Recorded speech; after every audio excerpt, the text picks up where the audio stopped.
Hello everyone, আসসালামু আলাইকুম। আশা করি সবাই অনেক ভালো আছেন। দেখেন আমার পালি হাঁসের বাচ্চাগুলা কত সুন্দর করে খাবার খাচ্ছে। অনেকে জিজ্ঞেস করে, অনেকের নতুন ডোবা থেকে, বড় ডোবা থেকে, বাড়ির পাশে খাল বিল হাওর থেকে এগুলো সংরক্ষণ করে। তারা হয়তো জানে না যে এই পাখির বাচ্চাগুলো কী খাবার খায়। ওগুলো হচ্ছে মূলত একটা পাখি, হাঁস, একটা হাঁস প্রজাতি, ফ্লাই করতে পারে, আকাশে উঠতে পারে। তো দেখেন আমার সংরক্ষণ করা বাচ্চাগুলো, আমি ওইগুলোকে দিছি হচ্ছে খুদ দিয়েছি, ওটা হচ্ছে নিচে, পানির নিচে আছে। আর উপরে হচ্ছে পটকোনা দিয়েছি, ফেনা আমাদের গ্রামের ভাষায় যেটাকে বলা হয়। দেখেন আমার হাঁসের বাচ্চাগুলো কত সুন্দর করে আনন্দ করে খেয়ে নিচ্ছে।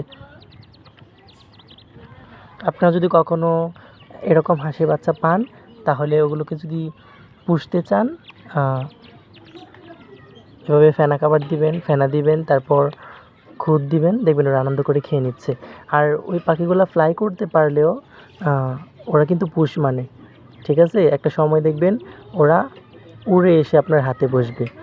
তো আপনারা যদি পান, এমনভাবে যত্ন নেবেন, খাবার দিবেন রীতিমতো, দেখবেন ওরা আপনার পুষ মেনে যাবে, ঠিক আছে। আর দয়া করে আমার চ্যানেলটা একটু সাবস্ক্রাইব করে দেন প্লিজ।